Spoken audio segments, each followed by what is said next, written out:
नमस्कार मंडळी, माझ्या ब्लॉगमध्ये आपलं स्वागत आहे। मी आता येथे शेताच्या बांधावर आली आहे।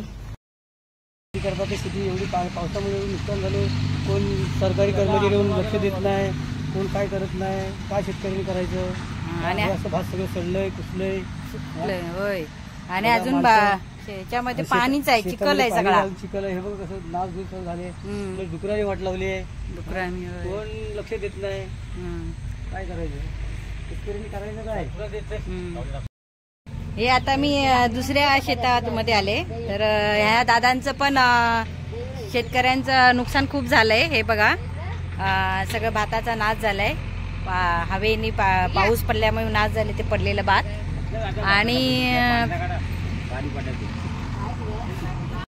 आता शेताच्या बांधावर चहा चपाती नाश्ता खात आहेत। हे बघा, चहा चपाती खात आहेत। आता तुम्ही काय चहा चपाती सोबत काय घेतलं ते दुसरं परत? आणि मिरची पावडर। अरे वा, मिरची पावडर, तेल। हा, कांदा नाही घेतला जोडीला? कांदा नाही, कांदा पण घ्यायचा होता। होय काय? तर ह्या शेतकऱ्यांचं पण नुकसान झालंय।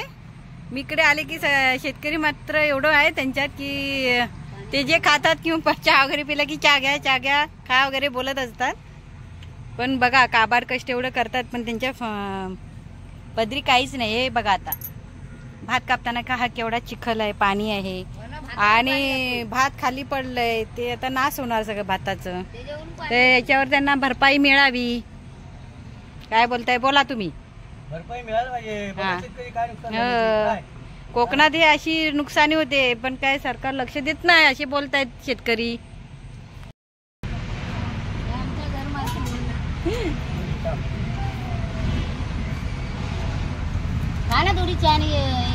चपाती सांगू का? नाही, हा सांगा। तुम्ही एवढा आग्रह करताय तर मग खाते।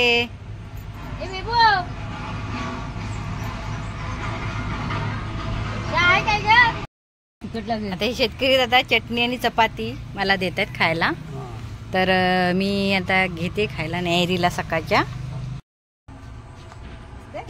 हे बघा, चटणी चपाती खाते। चटणीमध्ये मीठ टाकलंय, तेल टाकलंय, तिखट खूप छान आहे। हा, तिखट नाही एवढं, पण छान टाकते। हे बघा,